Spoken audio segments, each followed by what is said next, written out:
In a small village, a cat named Whiskers discovered a magic fish in a pond. The fish promised 3 wishes in exchange for its freedom. Whiskers wished for endless fish, a cozy bed, and a bell that rang softly. The fish granted all 3 wishes and swam away. Margaret Chen had seen it all in her 43 years of nursing.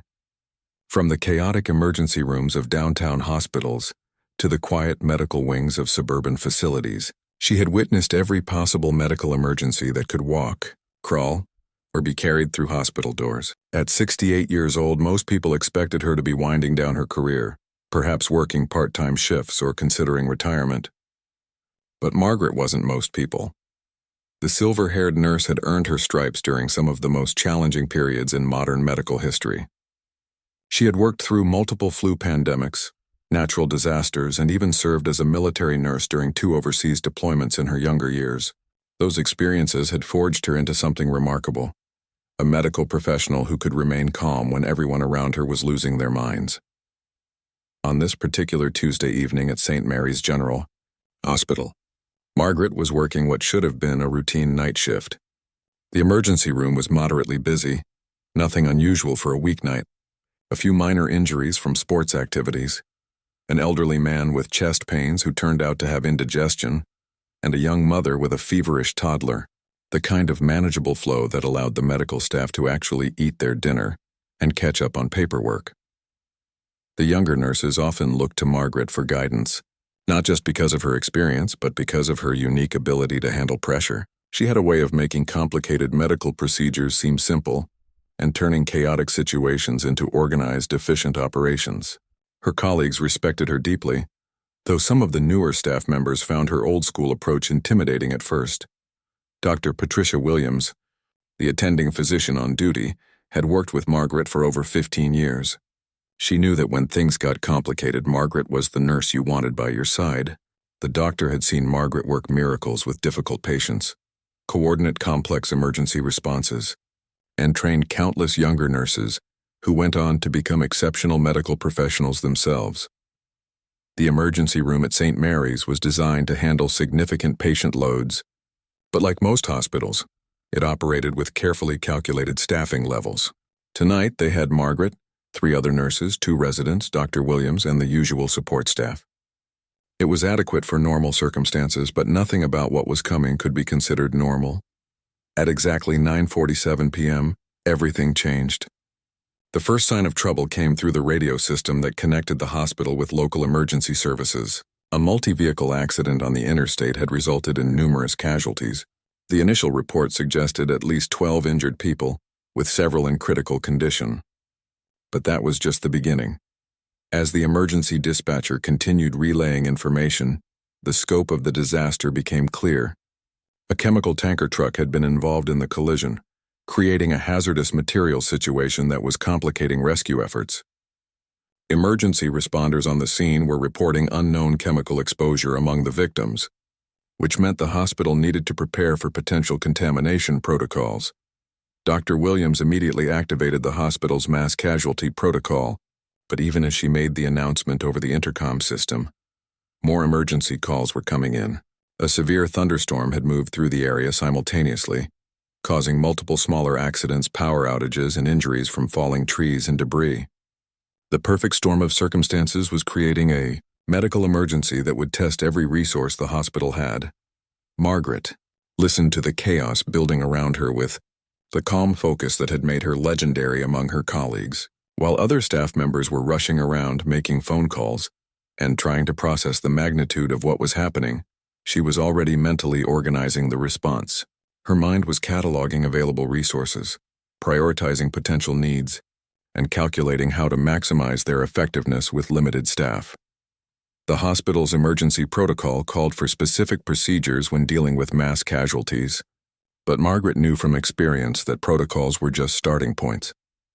Real emergency response required adaptability, quick thinking, and the ability to make critical decisions under pressure. These were skills that couldn't be learned from textbooks or training simulations.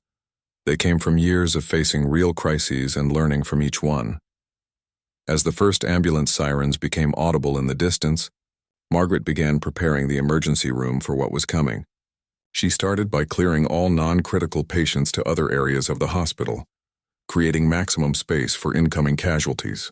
She coordinated with the pharmacy to ensure adequate supplies of emergency medications and worked with the lab to prepare for an influx of urgent blood, work, and toxicology tests. The younger nurses watched her work with a mixture of admiration and anxiety. They had heard stories about Margaret's experience in military field hospitals and disaster zones, but they had never seen her in action during a true crisis. Her movements were precise and purposeful, each action calculated to contribute to their overall readiness.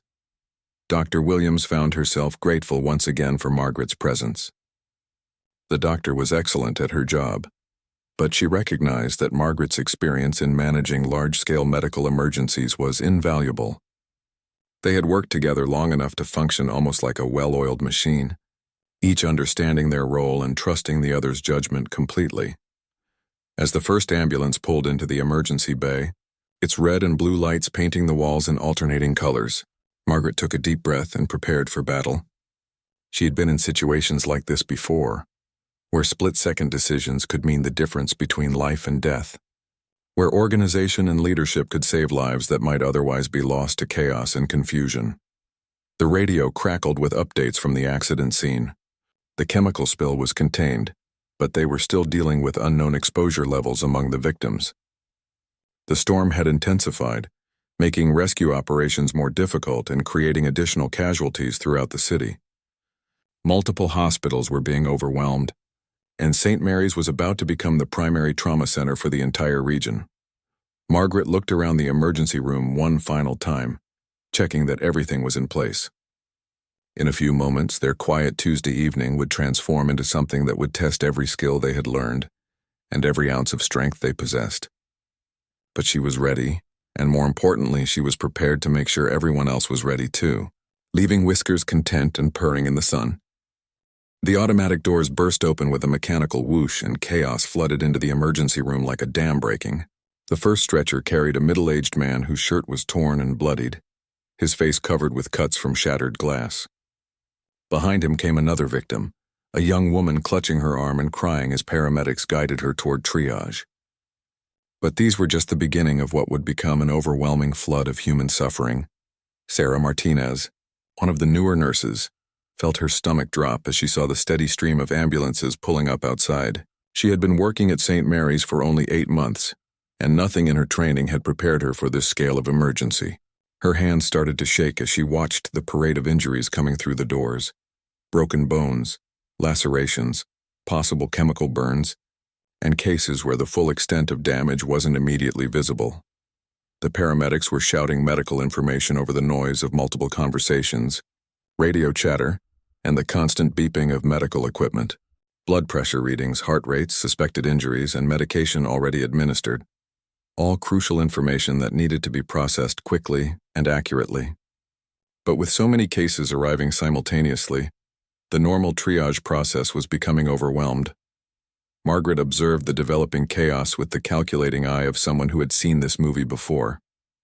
She could see the stress beginning to affect the younger staff members, could hear the slight tremor in voices as nurses tried to process multiple critical cases at once. This was the moment when training either proved sufficient or revealed its limitations, when theoretical knowledge met the harsh reality of emergency medicine. Dr. Williams was moving between patients rapidly, trying to assess the most critical cases first. A construction worker had suffered severe chest trauma and needed immediate attention. An elderly passenger from one of the vehicles was showing signs of internal bleeding. A teenage girl was unconscious with a head injury that required immediate CT scanning. Each case demanded immediate action, but there were simply too many critical patients arriving too quickly. The chemical exposure aspect added another layer of complexity to an already overwhelming situation.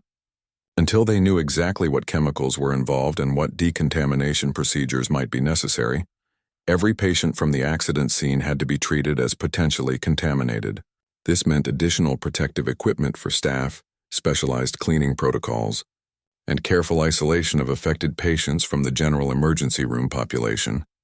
Marcus Thompson, a nurse with 5 years of experience, was trying to coordinate with the laboratory to expedite blood work for multiple patients. But the lab was also overwhelmed by the sudden influx of urgent tests, and normal processing times were becoming impossible to maintain. Critical information needed for treatment decisions was being delayed, creating additional stress for the medical team trying to make life or death decisions. The hospital's communication system was buzzing with constant updates. More ambulances were en route from the accident scene. The storm had caused a power outage at another hospital, and they were diverting additional patients to St. Mary's. Emergency services were reporting an apartment building fire in the downtown area, which would likely generate even more casualties. What had started as a manageable emergency was rapidly becoming a district-wide crisis. Margaret watched Dr. Williams trying to be in 6 places at once, and she could see the exhaustion already beginning to show on the doctor's face. The younger nurses were starting to make small mistakes. Nothing dangerous yet, but the kind of errors that could compound into serious problems if the pressure continued to build. Equipment was being misplaced, medical charts were getting mixed up, and communication between team members was becoming fragmented. The waiting room was filling with family members of the accident victims, creating additional pressure on the staff. Worried relatives wanted immediate information about their loved ones, but the medical team barely had time to assess injuries, let alone provide detailed updates to families. The reception staff was doing their best to manage the crowd, but emotions were running high and patience was wearing thin. One of the most challenging aspects of the situation was the unknown nature of the chemical exposure. The hazmat team at the accident scene was still working to identify the specific chemicals involved in the spill, which meant the medical team had to prepare for multiple possible scenarios. Different chemicals required different treatment protocols, different antidotes, and different safety precautions for medical staff. The teenage girl with the head injury needed immediate surgery, but the operating rooms were also dealing with emergency cases from earlier in the evening. The hospital's surgical team was being stretched to their limits, and difficult decisions about prioritizing cases were becoming necessary. Every choice could mean the difference between saving a life and losing one. Sarah Martinez found herself assigned to monitor vital signs for multiple patients simultaneously, a task that required constant attention and quick response to any changes. But with so many critical cases, she was struggling to keep track of everyone's condition. She could feel panic beginning to set in as she realized she might miss something important, something that could cost a patient their life. The emergency room's sophisticated computer systems, designed to manage patient flow and track medical information, were becoming overwhelmed by the sheer volume of data being input simultaneously. Delays in updating patient records were creating confusion about treatment history, medication administration, and test results. Technology that normally made emergency medicine more efficient was becoming another source of complications. Margaret could see that they were approaching a critical breaking point. The emergency room was designed to handle surges in patient volume, but not a sustained crisis of this magnitude. If they didn't find a way to organize their response more effectively, the quality of care would begin to deteriorate, and preventable complications would start occurring. The chemical tanker truck's manifest had finally been located, revealing that the spill involved industrial solvents that could cause respiratory problems and skin irritation. This information allowed the medical team to develop more specific treatment protocols, but it also meant they needed to implement additional safety measures to protect staff from secondary exposure. As the clock approached 11 p.m., Margaret realized that this crisis was far from over. More ambulances were still arriving. The storm was continuing to generate additional casualties, and there were reports of other incidents throughout the city that might require their attention. They needed a different approach, a more systematic way of managing the overwhelming flow of critical cases that kept coming through their doors. The moment of decision arrived when Margaret watched a critical medication error nearly occur right in front of her. Sarah Martinez, overwhelmed by the chaos around her, was about to administer the wrong dosage of pain medication to a patient with potential internal bleeding. Margaret's trained eye caught the mistake just in time, but she realized that if she hadn't been watching at exactly that moment, the consequences could have been severe. This near miss served as a wake-up call that crystallized everything Margaret had been observing over the past hour. The emergency room was operating beyond its effective capacity, and the usual chain of command wasn't functioning properly under these extraordinary circumstances. Dr. Williams was an excellent physician, but she was spread too thin trying to handle medical decisions while also attempting to coordinate the overall response. Margaret made a decision that would define the rest of the evening. Drawing on her military training and decades of emergency experience, she stepped into a leadership role that went beyond her official job description. She had seen similar situations during her deployment in field hospitals, where traditional hierarchies had to be temporarily restructured to save lives during mass casualty events. Her first action was to position herself at the central nursing station, where she could observe the entire emergency room. From this vantage point, she could monitor patient flow, track staff assignments, and identify problems before they became critical. She pulled out a whiteboard and began creating a visual command center that would help coordinate their response more effectively. "Listen up, everyone," Margaret called out in a voice that cut through the ambient noise without being a shout. Her tone carried an authority that came from years of managing crisis situations. "We need to reorganize our approach, and we need to do it now. Dr. Williams, I need you to focus exclusively on medical decisions. Let me handle coordination and patient flow." Dr. Williams looked up from the chest trauma case she was treating and immediately understood what Margaret was proposing. She had seen the older nurse work under pressure before, and she knew that Margaret's experience in managing large-scale medical emergencies was exactly what they needed. "Take it," she said simply. "I trust your judgment completely." Margaret began implementing a system she had learned during her military service, adapted for civilian emergency medicine. She assigned each nurse to specific zones within the emergency room, creating clear areas of responsibility that would prevent the confusion and overlap that had been developing. Each zone would handle different severity levels of patients, allowing for more efficient triage and treatment. Sarah Martinez found herself assigned to work with stable patients who needed monitoring, but weren't in immediate danger. This assignment matched her experience level, while still contributing meaningfully to the overall effort.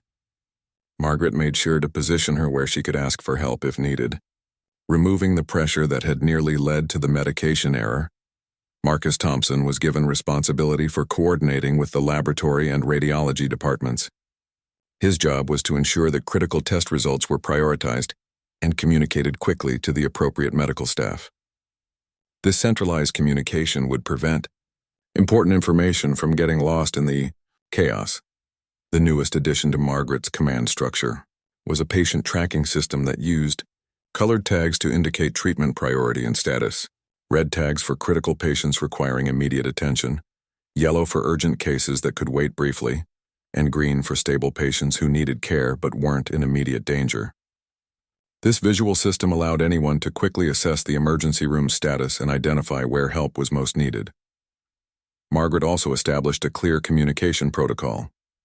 Instead of everyone trying to talk to Dr. Williams directly, information would flow through designated channels. Critical medical decisions still went directly to the doctor, but operational issues, resource requests, and status updates went through Margaret's coordination center. This change immediately reduced the noise level and allowed Dr. Williams to focus on medicine instead of management. The transformation in the emergency room's efficiency was almost immediate. With clear zones of responsibility and improved communication, the medical team began working more like a coordinated unit instead of individuals fighting separate battles. Patient processing became smoother, equipment was easier to locate, and the stress level among staff members visibly decreased. Margaret's military experience proved invaluable when dealing with the chemical exposure cases. She established a separate area for decontamination and treatment of potentially contaminated patients, complete with appropriate ventilation and safety protocols. This isolation prevented cross-contamination, while ensuring that affected patients received proper care. The whiteboard command center became the nervous system of their operation. Margaret tracked incoming ambulances, monitored bed availability, coordinated with other departments, and maintained awareness of each patient's status and needs. When the surgical team needed to know which patient should be prioritized for the operating room, they consulted Margaret's board. When the laboratory had urgent results to report, they knew exactly who to contact. Dr. Williams found that with Margaret handling coordination, she could actually provide better medical care. Instead of constantly interrupting her examination of patients to answer operational questions, she could focus entirely on diagnosing and treating injuries. The improvement in their efficiency meant that patients were receiving faster, more thorough medical attention. The family members in the waiting room also benefited from Margaret's organizational approach. She assigned one nurse specifically to family communication, ensuring that relatives received regular updates about their loved ones' conditions. This dedicated attention helped reduce anxiety and prevented family members from interrupting medical staff at critical moments. As word spread through the hospital about the emergency room's improved organization, other departments began coordinating more effectively with Margaret's system. The pharmacy ensured that emergency medications were prioritized and delivered quickly. The laboratory expedited processing of critical tests. The radiology department worked to accommodate urgent imaging needs. Margaret's leadership style was different from what many of the younger staff members had experienced. She was firm and decisive, but also supportive and encouraging. When someone made a mistake, she corrected it quickly and moved on without dwelling on the error. When someone succeeded in handling a difficult situation, she made sure to acknowledge their contribution. The chemical exposure patients were showing signs of respiratory irritation, confirming the hazmat team's identification of the spilled chemicals. Margaret coordinated with the hospital's toxicology specialist to ensure that appropriate treatments were available and that staff members were protected from secondary exposure. By midnight, the emergency room was still busy, but it was no longer chaotic. Patients were being processed efficiently, medical care was being delivered effectively, and the staff was working as a cohesive team. The crisis was far from over, but they had found a way to manage it without compromising the quality of care they provided. The real test of Margaret's leadership came at 12:30 a.m., when the emergency room received word that a city bus had skidded on the storm-slicked roads and crashed into a shopping center. The accident had occurred just as bars and restaurants were closing, meaning the bus was full of passengers heading home for the night. Initial reports suggested at least 20 additional casualties, many of them young adults who had been enjoying their evening out before the accident. Changed everything. Margaret stood at her command center, processing this new information while simultaneously monitoring the status of patients already in their care. The emergency room had reached a stable operational rhythm, but adding 20 more patients would push them beyond their current capacity. She needed to make decisions quickly about how to accommodate this new surge without compromising care for existing patients. Her military training had taught her that successful crisis management required thinking several steps ahead. While other staff members were still processing the immediate implications of the bus accident, Margaret was already calculating bed availability, staffing requirements, and resource allocation. She began making adjustments to their system before the first bus accident victim arrived at the hospital. The first modification was expanding their color-coded triage system to handle larger patient volumes. Margaret worked with Dr. Williams to establish more specific criteria for each category, ensuring that treatment priorities remained clear, even with increased numbers. They also created a rotation system that would allow staff members to take brief breaks without disrupting patient care, recognizing that fatigue could lead to dangerous mistakes. Sarah Martinez had grown more confident working within Margaret's organized system. The clear responsibilities and structured communication had eliminated much of the anxiety she had felt earlier in the evening. When Margaret asked her to take on additional duties related to the incoming bus passengers, Sarah accepted the challenge with newfound confidence in her abilities. The chemical exposure patients from the original accident were showing improvement with treatment, which allowed Margaret to reallocate some resources to prepare for the bus accident victims. However, she maintained careful monitoring of the chemical exposure cases, knowing that delayed reactions were possible and that their condition could change rapidly. Marcus Thompson had become Margaret's key lieutenant in coordinating between departments. His communication with the laboratory and radiology had improved dramatically under the new system, and test results were now flowing smoothly to the appropriate medical staff. When Margaret needed to know the status of critical lab work, Marcus could provide immediate updates without having to track down multiple people. The bus accident presented different medical challenges than the chemical tanker incident. Instead of potential chemical exposure, they were dealing with traumatic injuries from the collision and subsequent impact with the building. Broken bones, head injuries, cuts from broken glass, and possible internal injuries from seatbelt impact. Each type of injury required different treatment approaches and different diagnostic procedures. Margaret's coordination center became even more critical as the complexity of their patient load increased. She was tracking patients from 3 different incidents: the original multi-vehicle accident, the storm-related injuries that had been trickling in throughout the evening, and now the bus crash. Each group had different medical needs, different family notification requirements, and different interaction with emergency services and insurance systems. Dr. Williams was amazed at how effectively Margaret's system was handling the increased patient load. The emergency room was busier than she had ever seen it, but the quality of medical care wasn't suffering. Patients were being triaged appropriately, treatments were being administered efficiently, and critical cases were being identified and prioritized correctly. The first bus accident, victims began arriving at 1:15 a.m. A college student with a suspected concussion was followed by an elderly woman with a broken wrist and multiple cuts. Behind them came a businessman whose leg was clearly fractured, and a young mother who was in shock but didn't appear to have serious physical injuries. Each case required immediate assessment and appropriate placement within their expanded triage system. Margaret's organizational skills were being tested in ways that went beyond medical care. The waiting room was now completely full of family members from all 3 incidents, creating a complex social dynamic that required careful management. Emotions were running high, information was sometimes conflicting, and different families were dealing with very different levels of crisis. The hospital's administration had been monitoring the emergency room's response to the multiple incidents throughout the evening. Hospital administrators rarely interfered with emergency medical operations, but they were impressed by how effectively Margaret had organized their response. The usual chaos that accompanied mass casualty events had been replaced by efficient, coordinated care. One of the bus accident victims, a teenager named Michael, presented a particularly challenging case. He had suffered a head injury that required immediate CT scanning, but he was also showing signs of possible internal bleeding. The combination of injuries meant that multiple specialists needed to be involved in his care, and treatment decisions had to be coordinated carefully to avoid conflicts between different medical approaches.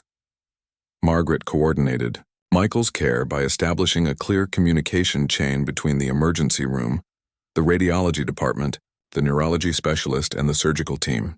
Each group knew exactly what information they needed to provide and who needed to receive their findings. This coordination prevented delays and ensured that Michael received comprehensive care without dangerous gaps in communication. The storm that had contributed to the evening's multiple disasters was finally beginning to weaken, but its effects were still being felt throughout the city. Power outages continued to affect other medical facilities, meaning that St. Mary's was receiving patients who would normally be treated elsewhere. Margaret factored this regional situation into her planning, preparing for the possibility that they might need to maintain elevated operations through the remainder of the night. Sarah Martinez found herself successfully managing a section of the emergency room that included both storm victims and bus accident patients. The organizational structure that Margaret had implemented allowed her to handle this increased responsibility while maintaining confidence in her abilities. She was learning that emergency nursing required not just medical knowledge, but also organizational skills and the ability to work effectively as part of a larger team. The chemical exposure patients were stable and showing continued improvement, which allowed Margaret to gradually reduce the resources dedicated to their care. However, she maintained monitoring protocols and kept specialized treatment options available, knowing that chemical exposure could sometimes cause delayed reactions that appeared hours after initial contact. By 2 a.m., the emergency room was operating like a well-oiled machine, despite handling 3 times their normal patient load. Margaret's command center had evolved throughout the evening, becoming more sophisticated as new challenges arose. The whiteboard now contained detailed tracking information for dozens of patients, staff assignments for multiple zones, and coordination notes for interaction with other hospital departments. In a small village, a cat named Whiskers discovered a magic fish in a pond. The fish promised 3 wishes in exchange for its freedom. Whiskers wished for endless fish, a cozy bed, and a bell that rang softly. The fish granted all 3 wishes and swam away. Leaving Whisk as dawn approached, Margaret faced her most challenging test yet. Just as the emergency room was finally achieving a manageable pace with the existing patients, a new crisis emerged that would strain their resources in an entirely different way. At 4:47 a.m., Emergency services reported a residential fire in a low-income apartment complex where smoke detectors had failed and escape routes were limited. The fire had spread rapidly through the old building, trapping residents and creating a mass casualty situation involving smoke inhalation, burns, and injuries from people jumping from windows. Unlike the previous incidents, which had involved primarily trauma injuries, fire victims required specialized burn treatment and respiratory care that demanded different medical expertise and equipment. Margaret realized immediately that this new challenge would require another complete reorganization of their emergency response. Even as they continued caring for patients from the earlier incidents, the apartment fire presented unique challenges that tested every aspect of Margaret's organizational abilities. Burn victims required immediate cooling treatments, specialized pain management, and careful assessment for respiratory damage from smoke inhalation. The emergency room's burn treatment supplies, which were adequate for individual cases, would be stretched thin by multiple serious burn patients arriving. Simultaneously, Margaret's first action was to contact the hospital's burn specialist and ensure that additional burn care supplies were being prepared. She also coordinated with the respiratory therapy department to have additional ventilators and oxygen therapy equipment ready for smoke inhalation victims. These preparations had to be completed quickly, as fire victims often required immediate intervention to prevent life-threatening complications. Dr. Williams found herself grateful once again for Margaret's foresight and organizational skills. The doctor was exhausted after treating patients for over 6 hours, but Margaret's system had prevented the kind of chaos that typically accompanied extended emergency operations. The emergency room was still functioning efficiently despite handling far more patients than it was designed to accommodate. The first fire victims began arriving at 5:15 a.m., and their conditions were more severe than many of the earlier patients. An elderly man had suffered second-degree burns on his arms and face while escaping through a smoke-filled hallway. A young woman had jumped from a second-story window and had both burn injuries and a suspected ankle fracture. A family with 3 children had all been exposed to heavy smoke and were showing signs of respiratory distress. Margaret quickly established a specialized burn care area within the emergency room, separate from the trauma areas they had been using for accident victims. This separation was necessary because burn patients required different environmental controls, specialized equipment, and treatment protocols that could interfere with other types of emergency care if not properly isolated. Sarah Martinez was assigned to assist with the smoke inhalation victims, a responsibility that required careful monitoring of respiratory function and immediate response to any signs of deterioration. The experience had taught her to trust Margaret's guidance and to ask for help when she encountered situations beyond her experience level. This approach allowed her to contribute meaningfully to complex cases while maintaining patient safety. The apartment fire had displaced dozens of families, creating social service needs that extended beyond immediate medical care. Many of the residents had lost everything they owned and needed assistance with temporary housing, clothing, and basic necessities. Margaret coordinated with the hospital's social services department to ensure that these needs were addressed while medical care remained the primary focus. Marcus Thompson found himself coordinating not just with laboratory and radiology departments, but also with the hospital's specialized burn unit and respiratory therapy services. The complexity of managing multiple types of critical patients required constant communication between different medical specialties, each with their own protocols and priorities. One of the fire victims, a construction worker named David Rodriguez, presented a particularly complex case. He had suffered significant smoke inhalation while trying to rescue other residents, and he also had burns on his hands and forearms from touching hot surfaces during the rescue attempts. His condition required coordinated care from burn specialists, respiratory therapists, and the emergency medicine team. Margaret established a treatment protocol for David that ensured all of his medical needs were addressed without conflicts between different treatment approaches. The burn care couldn't interfere with his respiratory therapy, and pain management had to account for both types of injuries. This coordination required constant communication between multiple medical specialists and careful timing of different treatments.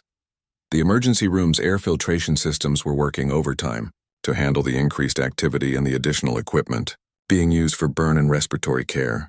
Margaret monitored environmental conditions carefully, knowing that poor air quality could affect both patients and staff members who had been working for extended periods under stressful conditions.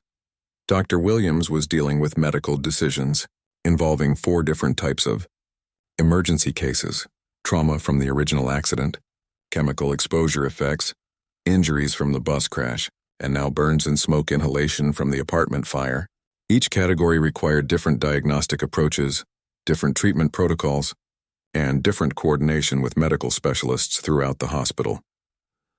The hospital's blood bank was being strained by the number of patients requiring surgery and blood transfusions. Margaret coordinated with the blood bank supervisor to prioritize the most critical cases, while ensuring that adequate supplies remained available for any additional emergencies that might occur. This resource management required constant monitoring and adjustment as patient conditions changed. Family members of the fire victims began arriving at the hospital, often in distress not just about their injured relatives, but also about losing their homes and possessions. The waiting room, already crowded with families from the earlier incidents, became an emotionally charged environment that required careful management to prevent conflicts and maintain order. Margaret assigned one of the hospital's chaplains to work specifically with the fire victim families, recognizing that their needs went beyond medical information. Many of these families were dealing with trauma that extended far beyond physical injuries, and they needed specialized support to cope with the sudden displacement and loss they were experiencing. The teenage patient Michael from the bus accident had undergone successful surgery for his head injury and was being moved to the intensive care unit. His case represented a success story that demonstrated how effective coordination could produce positive outcomes even during the most challenging circumstances. Margaret made sure that his family received updates about his improved condition, providing them with hope during a difficult time. By 6 a.m., the emergency room was handling patients from 4 different incidents spanning nearly 8 hours of continuous crisis operations. Margaret's command center had evolved into a sophisticated coordination system that tracked dozens of patients, multiple types of injuries, various treatment protocols, and complex family notification requirements. The whiteboard that had started as a simple tracking system was now a comprehensive management tool that allowed the entire medical team to maintain awareness of their complex patient load. The sun was beginning to rise outside the hospital windows, casting natural light into the emergency room for the first time since the crisis had begun. Margaret looked around at her team, exhausted but still functioning effectively, stressed but still providing excellent medical care, challenged but still rising to meet each new crisis as it developed. There's content and purring in the sun. The morning shift change at 7 a.m. brought both relief and new challenges to the emergency room. Fresh nurses and medical staff were arriving to begin their regular workday, but they were walking into a situation that was anything but routine. Margaret faced the complex task of briefing the incoming team about the extraordinary circumstances while maintaining continuity of care for the dozens of patients still requiring attention. Dr. Jennifer Chen, the incoming emergency room physician, had heard reports about the night's events through the hospital's communication system, but seeing the reality was overwhelming. The emergency room was organized in ways she had never seen before, with specialized treatment areas, complex patient tracking systems, and coordination protocols that went far beyond normal operations. Margaret's command center had become the nerve center of an operation that resembled a military field hospital more than a typical civilian emergency room. The handoff process between shifts was normally a straightforward exchange of patient information and treatment status. However, with patients from 4 different major incidents, each requiring different types of ongoing care, the transfer of responsibility became a critical operation that could affect patient outcomes if not handled properly. Margaret had prepared detailed briefing materials for each incoming staff member, ensuring that vital information wouldn't be lost during the transition. Sarah Martinez was scheduled to end her shift at 7 a.m., but she volunteered to stay for additional hours to help with the transition. The experience of working under Margaret's leadership during the crisis had taught her valuable lessons about emergency nursing that she wanted to continue applying. Her confidence had grown tremendously throughout the night, and she felt capable of handling responsibilities that would have seemed impossible 12 hours earlier. The burn victims from the apartment fire were showing varied responses to treatment. David Rodriguez, the construction worker who had suffered both burns and smoke inhalation, was stable but required continued respiratory monitoring and burn care. His heroic efforts to rescue other residents had earned him respect from the medical staff, but it had also resulted in injuries that would require weeks of specialized treatment and rehabilitation. The chemical exposure patients from the original accident were finally being discharged, their symptoms having responded well to treatment and observation. Margaret coordinated their release with instructions for follow-up care and monitoring for delayed reactions. This successful resolution of their cases provided additional bed space and resources for the more seriously injured patients who still required hospital care. Marcus Thompson had become Margaret's most trusted assistant during the crisis, and she recommended that he be given additional training in emergency coordination procedures. His ability to maintain communication between multiple departments and track complex patient information had been invaluable throughout the night. The experience had revealed leadership potential that might not have been discovered under normal circumstances. Dr. Williams was preparing to brief Dr. Chen about the medical status of each critical patient, but she was also taking time to document the organizational innovations that Margaret had implemented. The emergency response protocols used during the crisis represented improvements that could benefit future emergency operations, and she wanted to ensure that these innovations were formally recognized and preserved. The hospital's administration was conducting its own review of the night's events. Impressed by how effectively the emergency room had managed multiple simultaneous crises without compromising patient care, Margaret's leadership had prevented what could have been a disaster, transforming potential chaos into organized, efficient medical response. Hospital administrators were already discussing how her methods could be incorporated into their official emergency response procedures. The waiting room was finally beginning to empty as families received updates about their loved ones, and some patients were either discharged or transferred to other units for continued care. The emotional intensity that had characterized much of the night was gradually giving way to relief as it became clear that the crisis was being successfully managed and that most patients would recover from their injuries. Margaret began the process of scaling down the emergency operations while ensuring that critical patients continued to receive appropriate care. The specialized treatment areas that had been established during the crisis could be gradually returned to normal emergency room configuration, but the transition had to be managed carefully to avoid disrupting ongoing treatments. The bus accident patient Michael was recovering well from his surgery and showing positive neurological responses. His case had required coordination between multiple medical specialists, and his successful treatment demonstrated the effectiveness of Margaret's communication protocols. His family had been kept informed throughout the night, and they were finally able to feel optimistic about his prognosis. The apartment fire had been extinguished, and investigators were beginning to determine the cause of the blaze. Several residents were being treated for minor smoke inhalation, but the more serious cases had all been brought to the hospital during the early morning hours. The community was already organizing relief efforts for the displaced families, with local churches and social service organizations providing temporary housing and support. Dr. Chen was amazed by the level of organization she encountered as she took over responsibility for emergency room operations. The patient tracking systems, treatment protocols, and coordination procedures that Margaret had developed were far more sophisticated than anything she had seen during her emergency medicine training. The crisis had generated innovations that could improve emergency care under normal circumstances as well. Margaret's shift was officially ending, but she wanted to ensure that the transition to normal operations was completed successfully. She spent additional time briefing the incoming staff about patients who required continued monitoring and about the modified procedures that had been implemented during the crisis. Her dedication to patient care extended beyond her official work hours, reflecting the commitment that had made her legendary among her colleagues. The media had begun arriving at the hospital, seeking information about the multiple incidents and the emergency room's response. Hospital administrators handled press inquiries while ensuring that patient privacy was protected and that medical operations weren't disrupted by media attention. The story of the night's events would eventually reach the public, but the immediate focus remained on completing medical care for the remaining patients. Sarah Martinez was learning that emergency nursing involved more than medical procedures and patient care. The organizational skills, communication abilities, and leadership qualities that Margaret had demonstrated were equally important parts of providing excellent emergency medical services. These lessons would influence her approach to nursing throughout her career. As the morning progressed, the emergency room gradually returned to a more normal pace and configuration.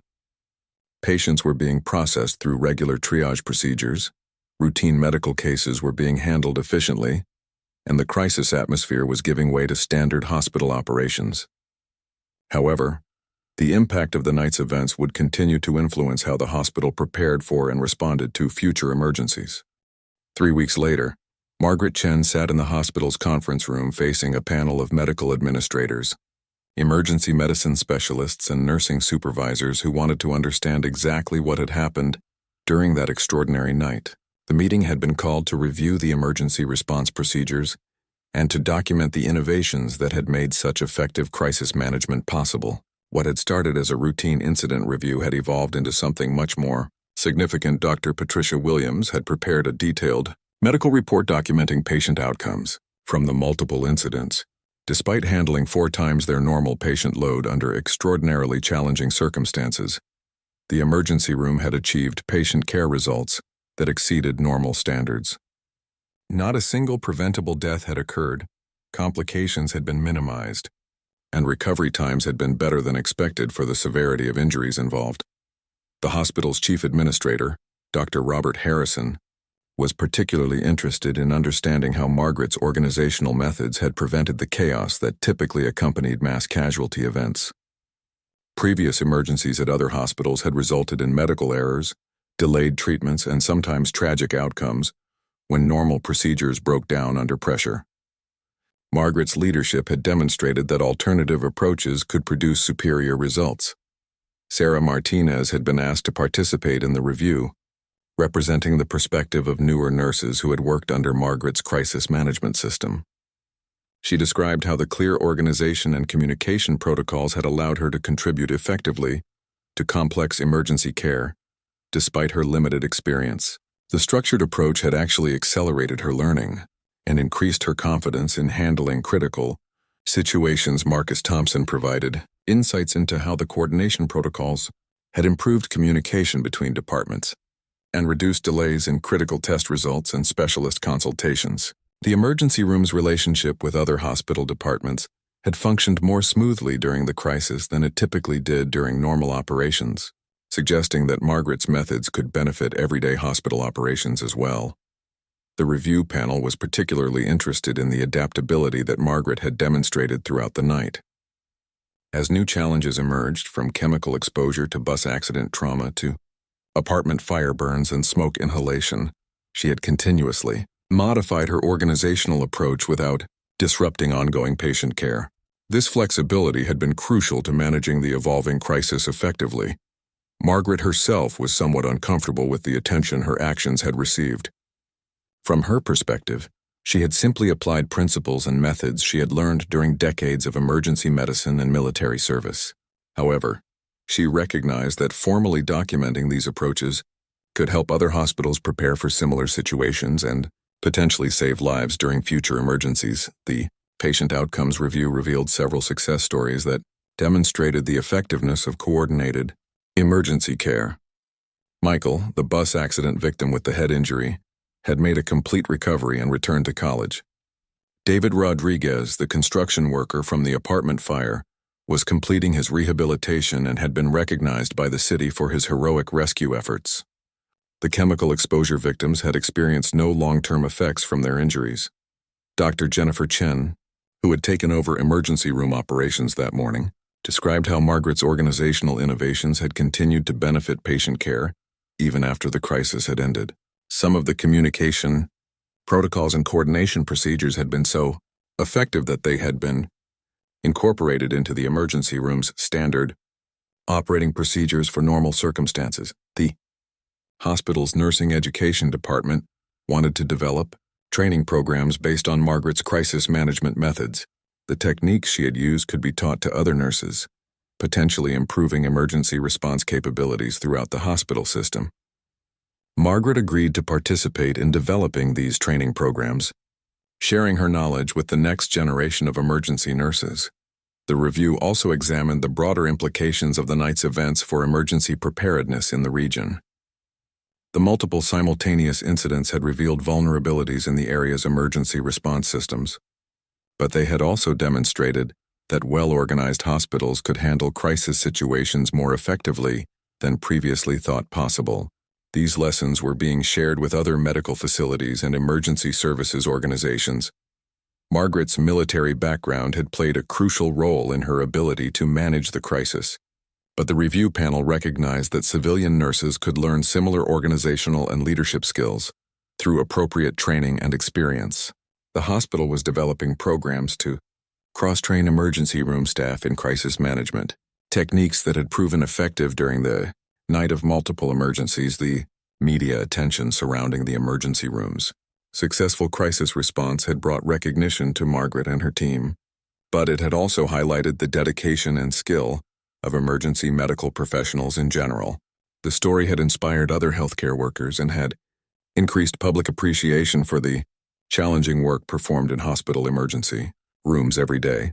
Dr. Williams was being promoted to Emergency Medicine Department Chief, partly based on her effective collaboration with Margaret during the crisis.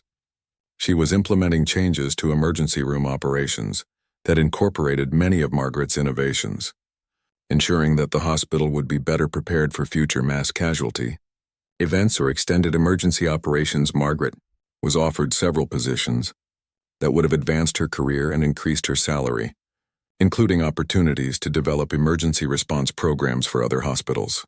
However, she chose to remain in her current role at St. Mary's, where she could continue providing direct patient care, while also mentoring younger nurses and helping to improve emergency medicine practices. The final recommendation from the review panel was to establish Margaret as the hospital's crisis coordination specialist, a new position that would allow her to lead emergency responses, while also developing training programs and consultation services for other medical facilities.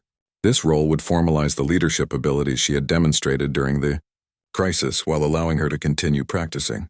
Emergency nursing Sarah Martinez was accepted into an accelerated emergency nursing specialty program, her confidence and skills having impressed the nursing supervisors during the crisis. Her experience working under Margaret's guidance had prepared her for advanced responsibilities and had demonstrated her potential for leadership in emergency medicine. The night that had started with a simple multi-vehicle accident had transformed into a defining moment for everyone involved. Margaret's leadership had not only saved lives during the immediate crisis, but had also generated improvements in emergency medicine that would benefit patients for years to come. Her willingness to step beyond traditional role boundaries and apply her extensive experience to an unprecedented situation had demonstrated the difference that exceptional leadership could make in healthcare. As the review meeting concluded, Margaret reflected on the events that had brought so much attention to her work. She had simply done what needed to be done, applying skills and knowledge gained over decades of service to help people during their most vulnerable moments. For her, that night had been a reminder of why she had chosen nursing as her profession and why she continued to find meaning in serving others during times of crisis.